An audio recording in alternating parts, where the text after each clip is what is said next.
대통령 전두환. 그는 언제나 자신을 본인이라 칭했다. 친애하는 국민 여러분, 본인은 오늘 본인은 본인에게 있어 폭력에 대한 증오와 평화에 대한 신념은 그 무엇에도 다음 자리를 양보할 수 없는 지고의 신앙으로서 굳어졌다는 것을 말씀드리고자 합니다. 그러나 그의 시대는 평화와는 거리가 멀었다.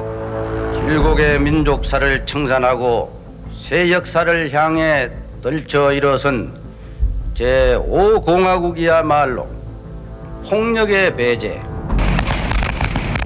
평화와 정의가 그 행동 지표가 되고 있다는 것을 본인은 다시 한번 강조하지 않을 수 없습니다. 악명 높은 대골단의 진압도 이때부터다. 박종철, 이한열, 민주 열사들이 꺾여나갔던 참혹한 시대였다. 홍길 열사야! 한상철 열사야! 홍만영 열사야! 살인마! 살인마! 살인마! 살인마다 불려가라! 살인마다 불려가!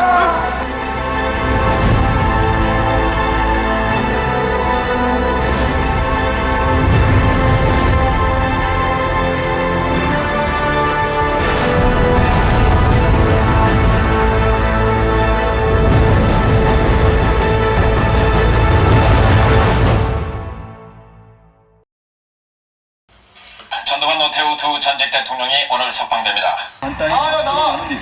23년 전 무기징역에서 특별 사면된 전두환. 확정 판결 8개월 만에 자유의 몸이 되었다. 수고하십니다. 아니라고 사주시죠. 입면까지 오셔서 정면 좀 보고 일하세요. 지난 2년 동안 국민들이 끊임없이 경의를 해주시고 사랑을 해주신 데 대해서 오늘 이 자리를 빌어서 진심으로 감사를 드리고 싶습니다. 교도소 생활에 대해서 한 말씀 해주세요. 교도소 생활이라는 게 여러분들은 교도소 가지 마시오. 그러고만 내가 얘기하고 싶습니다. 앞으로 일정에 대해서 한 말씀만 해주세요. 일정도 이제 나가지고 가지고 주민들과 측근 인사들은 박수를 치며 반갑게 전두환 시대를 건너왔던 이들에게 그의 사면은 어땠을까? 당시 대다수의 국민이 사면을 반대했지만 전두환은 풀려났다. 정말 이래서는 아니 될 일이었는데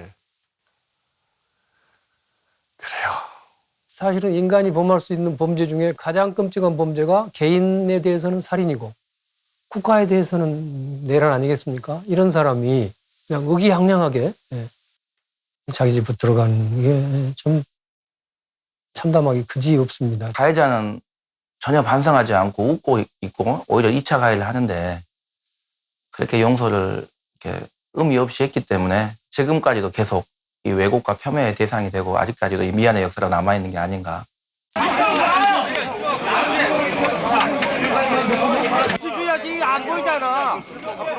23년 전 그날처럼 전두환의 연희동 자택 앞에서는 같은 풍경이 재현됐다. 광주재판, 인민재판! 광주재판, 인민재판! 국민의 명령이다! 대국민 사과하라!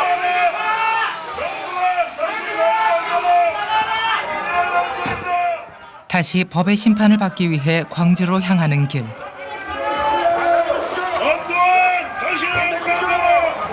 대통령 재임 시절인 1981년 이후 처음으로 광주를 향하는 전두환에 대한 관심은 연희동에서부터 광주까지 가는 길 내내 식지 않았다. 기자들이 고속도로 휴게소까지 쫓아갈 정도로 전두환 재판에 대한 취재 열기는 뜨거웠다. 고 조비오시구 명예훼손에 대해서 말씀하실 거 있으세요? 국민들에게 하신 말씀 없으십니까? 5.18 유족에게 사과하신 말씀 없으십니까? 아니 팔 놔! 팔 놔! 어디 팔을 잡아! 38년 만에 광주 땅을 밟은 전두환. 5.18에 대한 그 인식은 한 발자국도 나가지 않았다. 발포 명령 부인합니까? 왜 이래? 광주 시민들한테 사과할 생각 없으세요? 사과할 생각 없으십니까? 광주 시민들에게 사과할 생각 없으세요? 광주지법 인근 초등학교. 87년 쓰러진 이한열 열사의 모교 후배들의 외침도 쏟아졌다.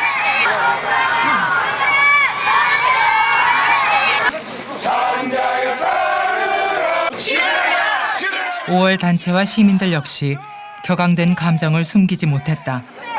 5.18 단체들 그리고 또 시민들 굉장히 좀 취재진도 많이 왔었고 또 만일의 상황에 대비해서 경찰도 굉장히 그 법원 내부는 물론 외부까지 많이 배치가 돼 있었고 굉장히 어수선하고 어떤 일이 정말 있을지도 모르는 좀 그런 상황이었죠.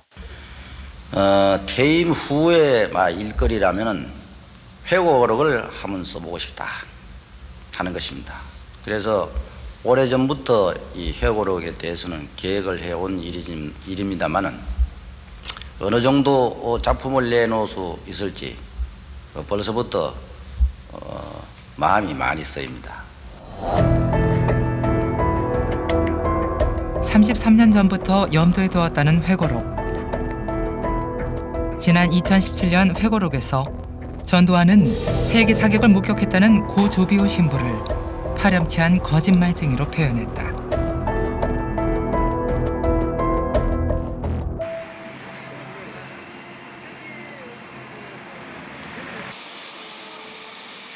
이번 재판의 고발인인 고 조비오 신부의 조카 조영대 신부는 문제의 구절을 본 순간 숨이 막혔다고 한다. 그 용어 거짓말쟁이라는 표현을 썼다 할지라도 우리 사제들에게는 정말로 모독이죠. 그런데 파렴치하다 이 표현을 쓸 때는 이건 정말로 참을 수가 없는 일이죠. 굉장히 그 얼굴이 상기돼 가지고 저야 굉장히 힘들어 있었는데 한참 이제 숨을 고르고 나서 이것은 개인의 문제가 아니로구나. 이건 굉장히 역사적으로 중요한 문제로구나. 조비오 신부님 1989년 2월 광주 청문회에서 조비오 신부는 80년 5월 21일 헬기 사격을 목격했다고 증언했다. 성당 정문을 나오자마자 이 공중에서 일어나는 이 헬기의 소리를 들었다고 했는데 그렇습니까? 네. 그 시간이 몇 시경이었나요? 오후 1시에서 1시 반, 2시 이 정도. 5월 지금 21일입니다. 그렇습니다. 예. 불로교쯤의 상공에서 그 아주 그냥 지축으로 울리는 그런 그 기관총 소리가 두두두둑 3번 울리고 그럼 동시에 불이 픽 나갔죠. 헬기 사격은 적군을 향한 발포로 신군부의 자위권 발동 논리를 정면으로 반박한다. 비무장 상태의 시민을 상대로 해서 헬기 사격? 이건 전쟁 범죄라는 거죠. 본인들도 그렇게 얘기해요. 전쟁 범죄다 이건. 자국의 국민을 상대로는 있을 수 없는 이런 작전은 전개할 수 없다라는 게 군 관계자들의 일관된 주장이거든요. 이런 일관된 주장이었기 때문에 헬기 사격을 인정할 수 없었던 거죠. 회고록 출간 직후 조영대 신부와 5월 단체는 고 조비오 신부의 명예를 훼손한 혐의로 전두환을 광주지방법원에 고소했다. 유가족의 한 사람으로서도 굉장히 분개를 합니다마는 그걸 넘어서서 광주 시민의 한 사람으로서 정말 이렇게 역사를 왜곡하고 또 광주 시민들을 여전히 폭도로 몰고 있는 그런 왜곡된 역사를 이 기회에 다시 바로잡고 진상을 새로 규명하고 광주 시민의 명예를 회복하기 위해서라도 이 부분의 고소는 반드시 필요하다. 피해자 집단이 너무 크면 피해자가 특정되지 않았기 때문에 명예훼손을 볼 수 없다는 일관된 입장을 갖고 있습니다. 근데 전두환의 자신감이 지나쳐서 전두환 회고록을 쭉 쓰다가 피해자를 딱 특정한 유일한 사실관계가 헬기 사격 부분이었습니다. 고소 1년 만인 2018년 검찰의 기소가 이루어졌다. 그해 5월 9일 광주지법에 배정된 형사재판. 재판은 시작됐지만 전두환은 법정에 출석하지 않았다. 2019년 3월 11일까지 전두환이 한 5가지 이유를 대면서 출석하지 않습니다. 처음에는 재판 준비가 덜 됐다. 기록 검토를 하겠다. 두 번째는 광주지방법원에는 관할이 없다는 주장을 하면서 이송 신청을 하고, 세 번째는 광주지방법원은 공정한 재판을 할 수가 없다.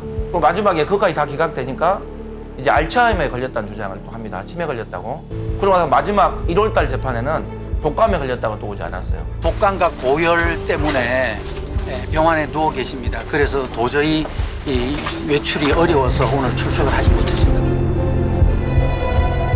재판은 1년 동안 큰 진전이 없었고 전두환은 다양한 이유를 들어 출석하지 않았다. 결국 2019년 1월 7일 강제 구인장이 발부됐다. 이 가진 이유를 대고 오지 않으니까 재판부가 인내심의 한계를 갖고 구인장을 발부했습니다. 그래서 2019년 3월 11일 날 전두환과 신뢰관계 이순자가 출석한 것은 자발적으로 온 게 아니라 법원이 구인장을 발부했기 때문입니다. 23년 만에 피고인으로 다시 법정에 선 전두환. 그는 어떤 모습이었을까?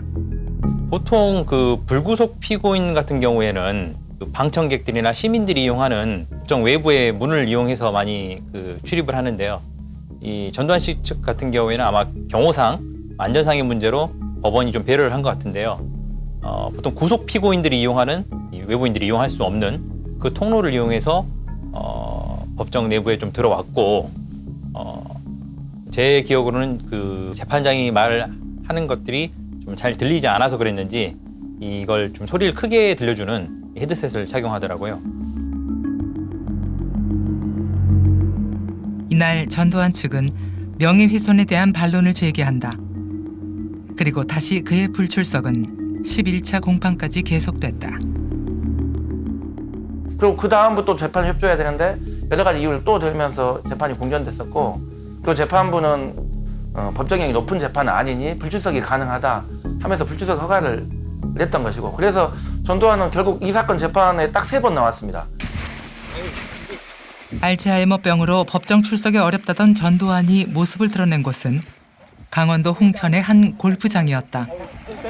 누가 상관이 없어서. 때리시면 안 되죠? 때리긴 왜 때려, 이 사람아. 우리 광주 5.18 학살 책임에 대해서 한 말씀 해주시죠. 광주하고 내하고 무슨 상관이 있어? 기억이 없으세요.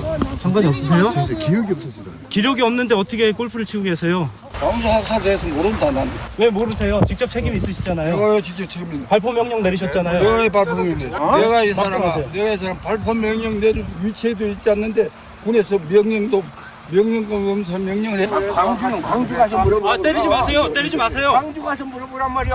왜 여기 왔어? 전두환 씨. 그 세력들이 그래도 된다고 생각을 하는 것이죠. 잘못에 대해서 아무도 책임을 지지 않고, 그 광주의 비극이라는 게 전두환이가 집권을 하기 위해서 그 벌어진 일인데, 거기에 대해서 그렇게 그 발뺌을 하는 것을 보고 그 많은 사람들이 분노했을 것이라고 생각합니다. 저 역시 아주 그 크게 분노했었죠. 한 달 후인 12월 12일 전두환은 서울의 한 식당에서 그의 최측근들과 연회를 갖는다. 5.18 당시 3공수 여단장이었던 최세창, 특전사령관 정호용 등 12.12 군사 쿠데타의 주역들은 40년 전의 그날을 자축하는 중이었다. 오늘이 저 12월 12일 군사 쿠데타 당일인데요. 오늘 이렇게 근신하고 자중하셔야 될 날을 이렇게 축하 기념회를 이러시면 안 되죠. 아니 그러지 말라고 내가 아까 그랬지. 누구냐고 그랬잖아. 전두환이가 그러고서 어디 처박혀서 조용히 숨죽이고 그 살았으면 얘기가 다른데, 이렇게 나와서 골프 치고 뭐 그 옛날 그 부하들 모아놓고 그 비싼 밥 먹고 뭐 이제 이런 거 보니까 그 이 당사자들 입장에서는 눈이 뒤집히는 거죠.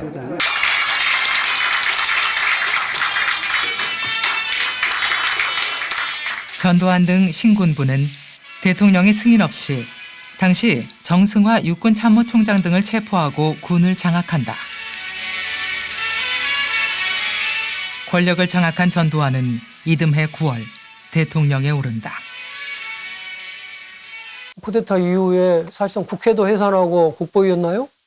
만들었잖아요. 자기가 거기에 국보위 상임위원장인가 자기 스스로 중앙정보부장 되고 또 대통령도 사실은 체육관 선거로 한번 됐다가 또 체육관 선거로 뽑혔고 그 체육관 선거했던 그때 통일주체 대의원들 다 어떤 사람들이 모였는지 알잖아요. 거의 100% 투표하는 마치 북한 같은 그런 투표 결과가 났었고요. 대표 결과 참석대 의원 2,525명 중 찬성 2,524표, 무효 1표의 압도적 다수표로 전두환 후보가 11대 대통령으로 당선됐습니다.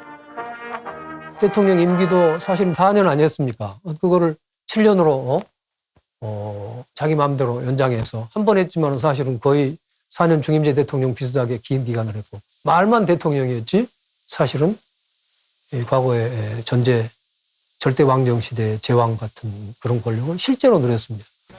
동남 방향에서 서서히 기술을 아래로 당시 대통령의 해외 순방은 온 국민들이 기념해야 하는 행사였고 언론의 환영도 요란했다.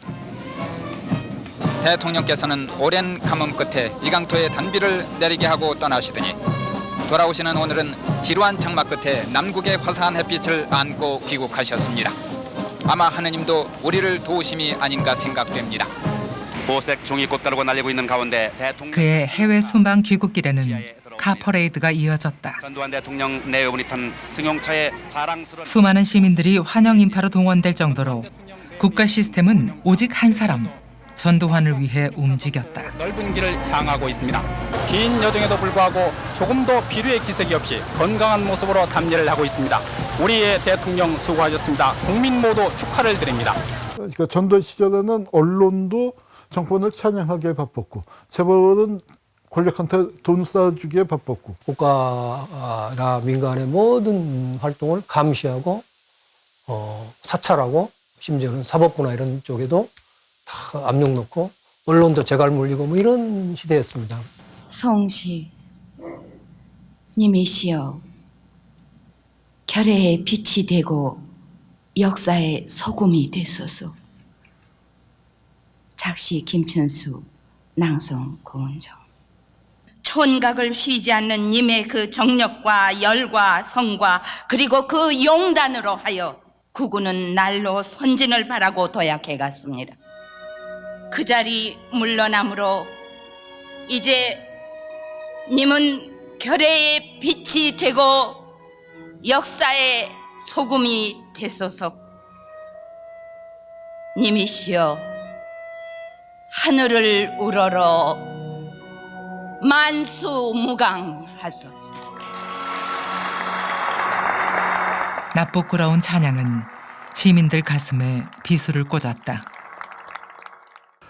글쎄요, 그 시절에 전비어천가라는 말이 있었습니다. 용비어천가에 빗대서 그 당시에 전두환을 님이시여라고 부르고 그다음에 결의의 빛과 소금이라고 부를 때 진짜 광주에서 민주주의를 지키기 위해서 헌신했던 분들은 폭도라고 불렸었거든요. 자기 자식이 광주에서 죽었다는 얘기를 어디 가서 하지도 못할 정도로 그렇게 억눌렸던 그 어머니 아버지들이 이것을 봤을 때는 그 심경이 오죽했을까요? 5.18의 진실을 밝혀라! 밝혀라! 밝혀라! 밝혀라! 2020년 4월 27일 오늘은 전두환이 13개월 만에 두 번째로 법정에 모습을 드러낸 날이다. 재판부가 바뀐 첫 재판이라서 참석하지 않을 수 없기 때문이다.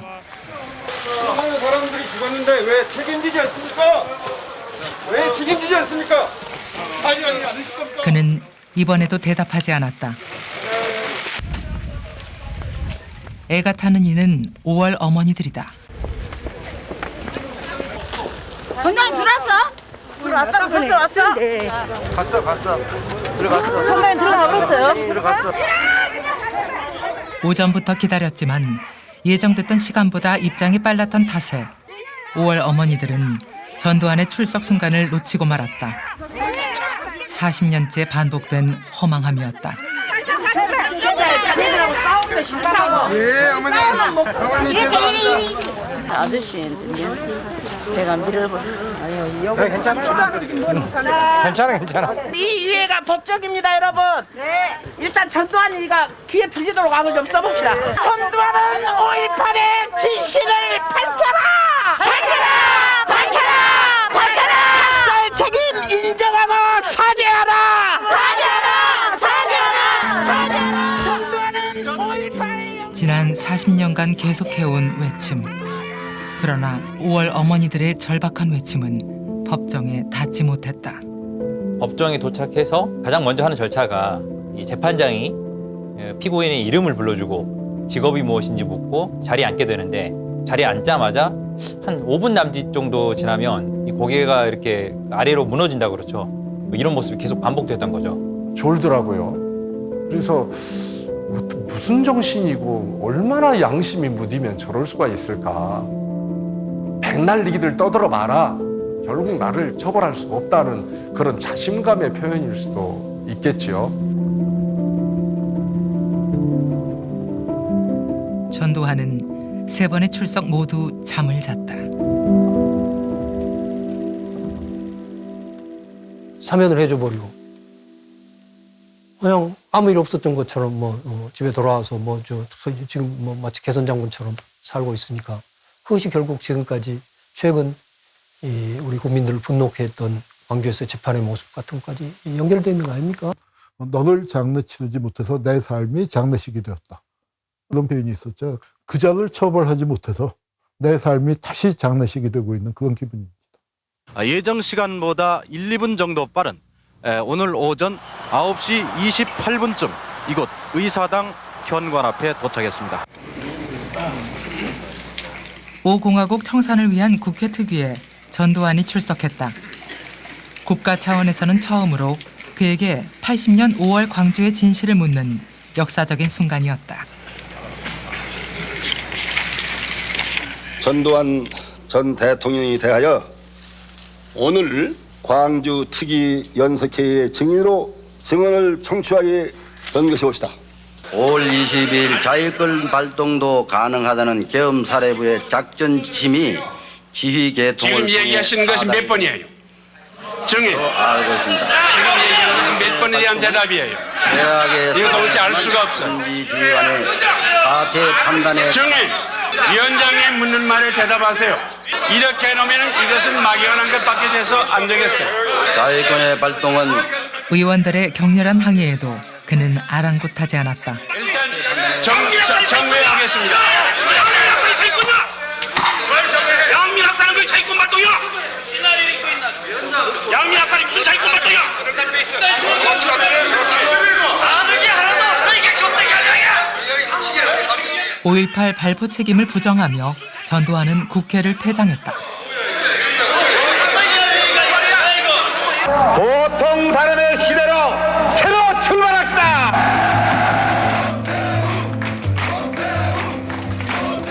군사정권은 노태우로 이어졌고, 민주화의 열망에도 불구하고 3당 합당을 통해 거대 여당이 탄생했다. 이 김영삼이를 선택해 주시기를 바랍니다. 그의 정권은 12.12 군사 반란에 면죄 여부를 주었다. 전두환, 노태우 두 전직 대통령을 포함해서 관련자 58명 전원에 대해서 공소권 없음 결정을 내리고 불기소 처분하기로 결정했습니다. 피의자들이 정권 창출 과정에서 취한 일련의 조치나 행위는 사법심사가 배제된다고 보는 것이 상당합니다. 당시 검찰은 성공한 쿠데타는 처벌할 수 없다며 전두환의 내란죄 수사를 종결했다. 그 당시 최규하 대통령 집권 세력은 문민정부였습니다.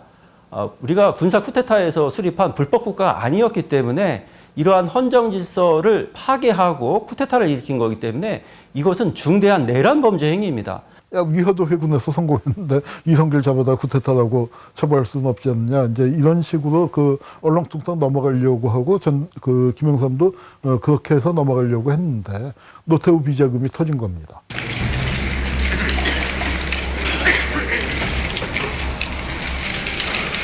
이 자리에서 증거물로 제시하는 이것이 서석대 씨가 발설한 4천억 원의 근거인 것입니다.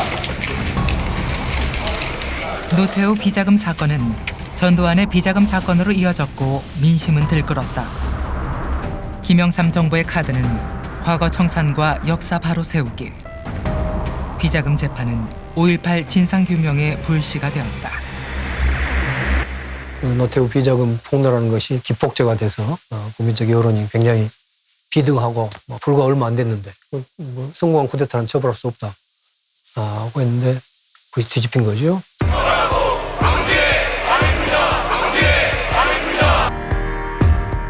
전국 대학가에서는 5.18 책임자 처벌과 특별법 제정의 요구가 더욱더 거세졌다. 운동 등에 관한 특별 법안은 원안대로 가결되었음을 선포합니다. 전두환은 자신을 향한 칼날을 정면으로 반박하며 골목 성명을 발표했다. 지금 전 씨가 집 밖으로 나왔습니다. 대통령의 지시 한마디로 이미 종결된 사안에 대한 수사를 재개하고 있습니다. 이러한 검찰의 태도는 더 이상의 진상규명을 위한 것이라기보다는 다분히 현 정국의 정치적 필요에 따른 것이라고 보아 저는 검찰의 소환 요구 및 여타의 어떠한 조치에도 협조하지 않을 생각입니다. 감사합니다. 20여 분의 골목 성명 내내 불쾌감을 감추지 않은 전두환. 측근들의 비호를 받으며 강한 어조로 검찰 조사를 거부한 그는 곧바로 고향으로 내려갔다. 국립묘지로 향할 것으로 그렇게 보입니다. 말하면 자기들이 잘 쓰는 구국의 영웅 같은 그런 모습이었지 않습니까? 그 자기 골목길에서 자기들 자기 측근들을 척 도열하면서 말이에요. 법이 나한테 적용돼? 하는 거 법 위에 있는 전형적인 제왕의 모습을 보여준 거죠.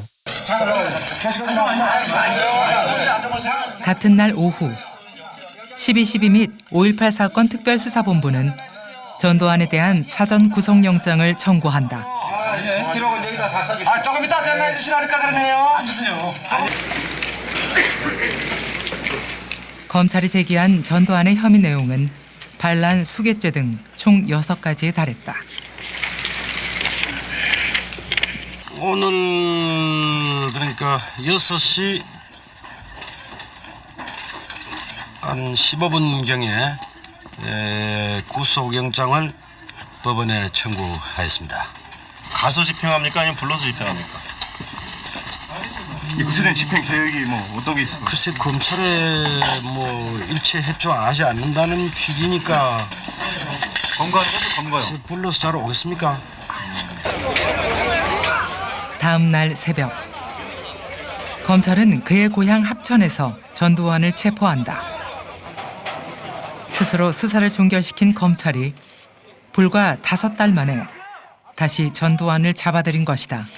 전두환을 봐줬다가 불과 몇 달 만에 다시 잡아놓게 되지 않았습니까? 그때 나온 유명한 얘기가 뭐냐면은 고스톱 치는 거에 비유해서 이번 판은 나가리입니다. 그런 경우도 있죠. 그걸 갖다가 이제 일본 말로 나가리라고. 기자들이 놀렸어요. 아니 나가리라며 처벌할 수 없다며 그러니까 굉장히 아주 재미있는 말을 했는데 우리는 개다. 물려면 물고 물지 말라면 안 문다.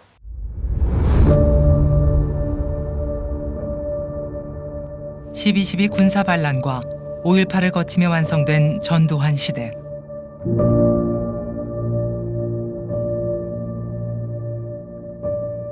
(5월) 광주의 상처와 절규 속에서도 그 권력은 결코 흔들리지 않을 것 같았다. 이거인 필요한 96년 8월 1심 재판부는 노태우에게는 징역 22년 6개월, 전두환에게는 사형을 선고한다.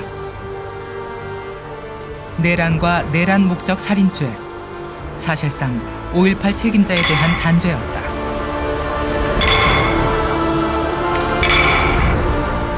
그리고 대법원은 전두환의 무기징역을 확정한다.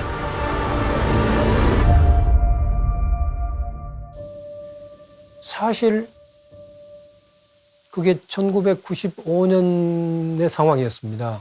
그러다가 97년 대선 때는 그 3명의 주요 후보, 김대중 대통령이 당선되셨고 이회창, 이인재 이 후보 3사람이 경쟁적으로 그 전두환, 노태우 등 사면을 공약을 했던 것으로 기억납니다. 사회의 어떤 대통합을 위한 두 전직 대통령에 대한 사면을 그들을 용서할 여기가 있다는 것을 말씀드리고자 하는 바입니다.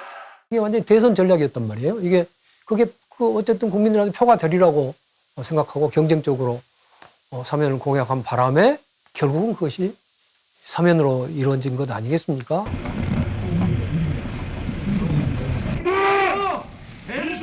지난 11월 30일 1심 선고를 앞두고 전두환의 집 앞은 팽팽한 긴장감이 감돌았다.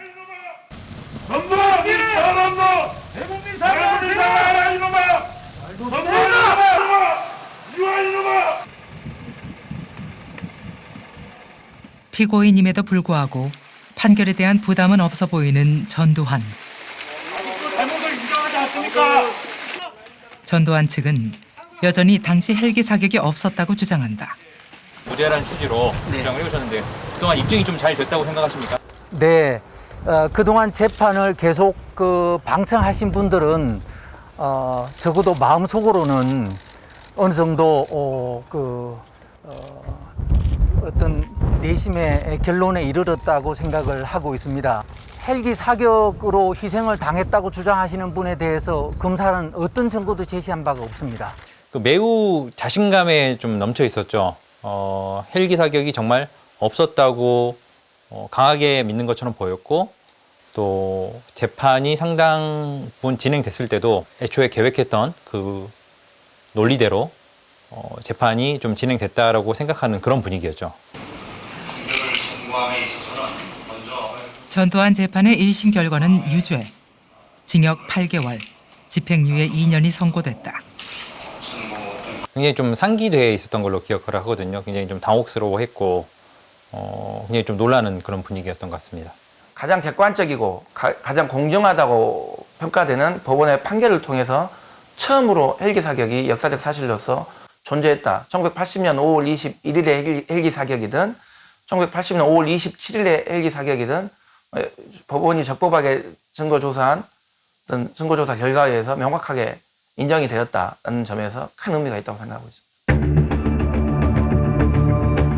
주목할 만한 점은 재판 판결문 117페이지 중에 무려 100여 페이지를 헬기 사격의 진실을 밝히는 데 할애하고 있었다는 점이다. 헬기 사격에서 가장 문제되는 날짜가 1980년 5월 21일 헬기 사격이 있었는지를 이제 규명하는 그런 재판이 됐고 그 재판이 그 사실관계를 규명해야지만 명예훼손 여부가 또 가려질 수 있는 재판이었기 때문입니다. 고 조비오 신부는 자신이 목격한 21일 상황을 그림으로 남겼다. 헬기를 목격한 장소는 광주천 불로교 상공. 그러나 40년 전의 진실을 밝힌다는 것은 쉬운 일이 아니었다. 과거에 이루어진 일이다 보니까 이걸 좀 증명하기도 쉽지 않았고 그러다 보니 이걸 증언을 토대로 재판부가 이 상황을 살펴볼 수밖에 없는 좀 그런 상황들이 많았는데 불렀던 증인들 숫자도 많고 또 증인 소환 절차가 원활하게 이루어지지 않은 경우도 있었고요. 그러다 보니까 좀 시간들이 좀 많이 소요된 측면이 있었던 거죠. 헬기 사격을 목격했다고 증언한 사람은 모두 16명. 재판부는 이 중 8명의 증언을 받아들였다.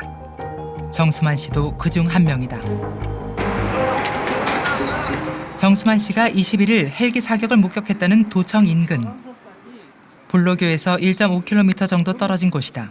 2시경으로 생각이 돼요. 거기서 집단 발표하고 조금 거기 지쳐고 기다리고 있었거든요. 혹시 또 무슨 상황이 있나. 그러고 있다가 집으로 가기 위해서 이 길을 돈 것이죠. 그때 헬기를 목격해요. 헬기는 우기가 떠 있었는데 총소리를 듣기는 이 도로를 막 넘어가면서 총소리를 듣기 시작해요. 그 총소리가 그러면 그냥 집단 발포하고는 다른 소리? 그렇죠. 공중에서 땅땅땅 막 이렇게 소리가 나니까 공중에서 나니까 즉각적으로 알 수 있었어요.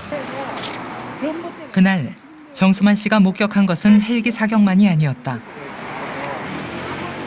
헬기 사격이 지나간 자리에서 그는 총에 맞아 쓰러진 시신 한 구를 발견했다.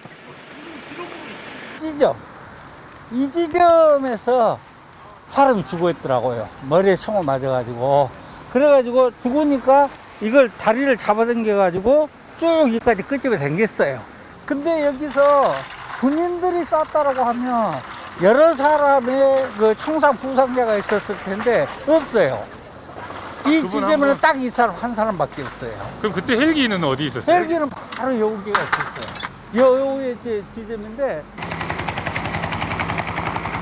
헬기 사격 소리를 들었다는 광주 시민들의 주장에 신군부는 헬기 사격은 연속 발사되기 때문에 소리가 끊어지지 않는다며 헬기의 프로펠러 소리와 혼동을 하는 것이라 주장했다.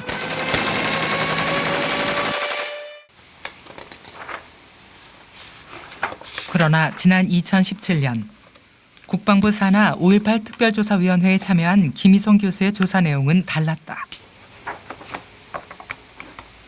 헬기 조종사한테 여쭤봤던 부분들이 500MD가 사격이 어떻게 이루어지나요? 라고 했더니 이분들이 뭐라고 이야기하냐면 이른바 끊어치기로 사격을 한다. 그래서 본인들이 탄통에 한 2,500발을 싣고 간다라고 치면 이걸 1분에 다 쏴버리면 어떻게 되겠냐. 그래서 M16과 비슷하게 연속사격 기능이 있지만 헬기는 철저하게 연속사격하지 않는다. 불과 6발, 12발, 보통 이제 12발이라고 치면 최소 12발, 6발이라고 본인들은 주장을 하시니까요. 그러면 이게 드륵 한 번 정도 그 소리밖에 안 들리는 거예요. 그래서 두두두두둑 3번 울리고 공중에서 땅땅땅 막 이렇게 소리가 나니까 일명 헬기의 끊어치기 사격 때 발생하는 탕탕탕 소리. 헬기 사격 소리에 대한 증언 내용은 거의 비슷했다. 일지가 있어야 된다는 얘기거든요. 온본이. 30일 항공단에서 탄약을 관리하던 하사 최종호 씨의 증언도 공개됐다. 이 복사본도 이게 진짜 복사본은 아닌 것 같고 내용을 손을 보면 그는 80년 5월 20일에서 21일 사이 광주로 출격하는 헬기에 탄약 지급을 지시받는다. 20mm 전투용 고폭탄 2통, 2,000발이죠. 그 다음에 보통탄 한 통, 1,000발. 그 다음에 7.6mm 기관통 한 통, 9,000발. 전쟁 난 것도 아닌데 이게 고폭탄을 왜 내주라고 하냐고 물어봤더니 시키는 대로 그대로 하라고. 아무 따지지 말고 왜 시키는 대로 하라 그러더라고, 탄약장교가. 출동한 헬기는 탄약을 소모하고 돌아왔다. 항공 사격이 있었다는 간접 증거다. 20mm 보통탄은 한 200발 정도 줄었고 7.62mm도 한 300발 정도 줄었고. 광주로 출동한 헬기에 줄어든 탄약. 그의 증언은 헬기 사격의 중요한 증거가 됐다.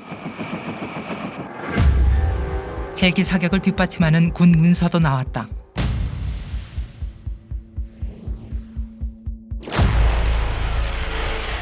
광주 소요 사태 분석 교훈집 내에는 1980년 5.18 기간 동안 헬기 사격 정황을 뒷받침할 내용들이 담겨 있다.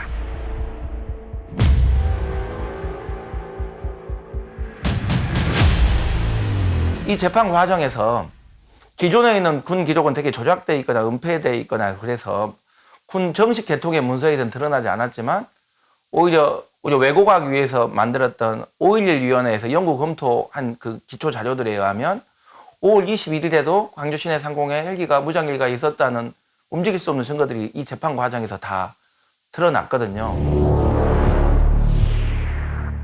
전두환 측은 5월 21일 광주에 헬기가 없었다고 주장하지만 80년 5월 상황을 기록한 보안사 1일 보고서에는 5월 21일 광주로 헬기가 출동했다고 기록되어 있다.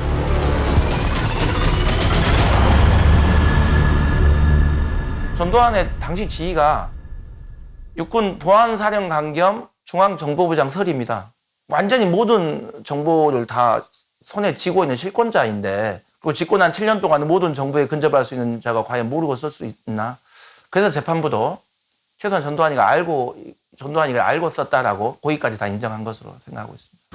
계엄군은 폭력으로 제한 유지를 어지럽히는 행위에 대하여는 부득이 자유를 위해 필요한 조치를 취할 수 있는 권한을 보유하고 있음을 경고합니다. 그동안 신군부는 광주 시민들의 폭력으로 인해 21일 저녁 7시 자위권을 발동했다고 주장했다. 그러나 법원은 자위권 천명보다 이른 시각에 계엄군의 헬기 사격이 있었음을 인정했다. 이게 5월 21일 1시부터 5시 사이의 일이거든요. 그러면 전두환 신군부가 발표했던 자위권 보유 천명은 오후 7시였고 7시 30분에 저녁에 이제 21일에 맞춰서 지금까지 헬기 출동 기록도 다 조작돼 있었던 거죠. 근데 이런 모든 부분들이 다 이제 부정이 됐기 때문에 저는 이제 5.18 민주화 운동의 실체적 진실의 문이 하나 열렸고 이 문이 열림으로 해서 또 다른 진실이 확인될 수 있을 거다. 1997년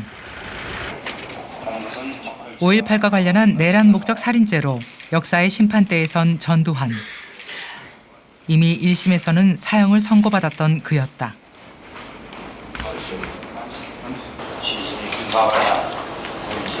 내란 사건에 관한 항소심 판결 선고 공문을 전도합니다. 판결을 선고함에 있어서는 대법원은 전두환에게 무기징역과 2천억 원대의 추징금을 최종 확정했다. 지난 80년 5월 26일 밤부터 27일 새벽까지 실시된 이른바 상무 충정작전.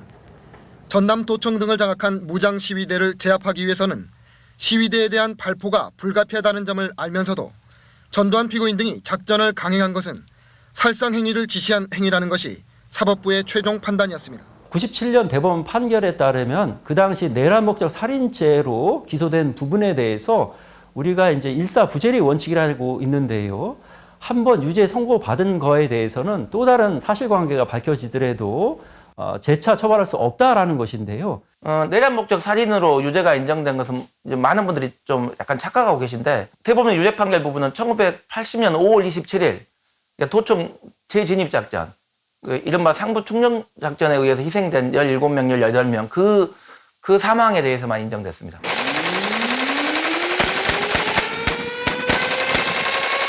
(5.18) 민주화운동이 진행된 열흘 동안 피해를 입은 사람들 중 공식적으로 인정된 사망자는 모두 165명.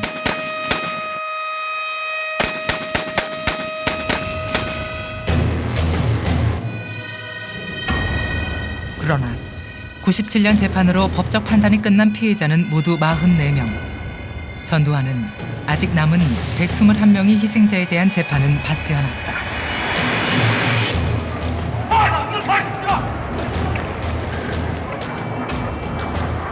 40여 년 전의 진실이 새롭게 밝혀진다면 그것은 강력한 소환장이 될 것이다.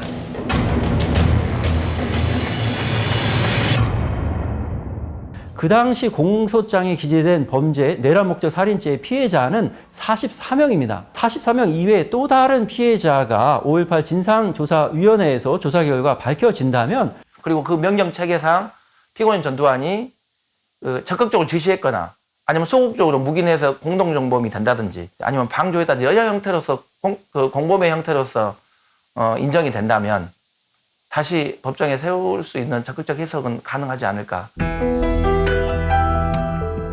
전두환 회고록이 불러온 나비 효과. 공소시효 등 법률적 검토가 아직 남았지만 법원의 21일 헬기 사격 인정이 시사하는 바는 크다.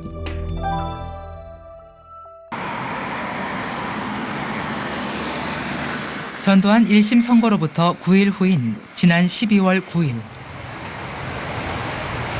본회의장에서 안내 말씀드리겠습니다. 정기국회 마지막 날인 이날 국회 본회의에서는 민주당이 당론으로 채택한 5.18 특별법 개정안이 상정됐다. 5.18 민주화운동 등에 관한 특별법 일부 개정 법률안을 의결하도록 하겠습니다. 투표해 주시기 바랍니다. 개정안은 참석 의원 225명 중 174명이 찬성해 통과됐다.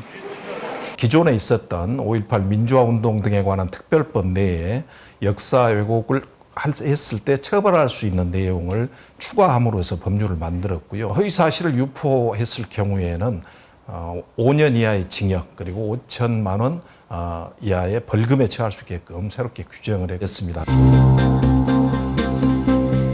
1995년 제정된 5.18 특별법에 하나의 조항만을 추가한 것으로 표현의 자유를 보호하기 위해 예술, 학문, 연구, 학설, 보도 등의 영역은 처벌 대상에서 제외된다. 북한군이 개입했다. 교도소를 습격했다. 전혀 사실이 아닌 허위 사실을 유포했을 때만 그걸 처벌의 대상이 허위 사실이 아닌지는 또 이 사건 재판처럼 법원 재판처럼 가리는 것입니다. 5.18 역사 왜곡이나 폄훼나 왜곡을 막기 위한 최선의 수단이어서 선택된 게 아니라 너무 최악의 상황이기 때문에 이것을 막기 위해서 차악으로서 선택된 불가피한 고육책이다. 저는 그렇게 생각합니다. 이 정도 법은 있어야 된다.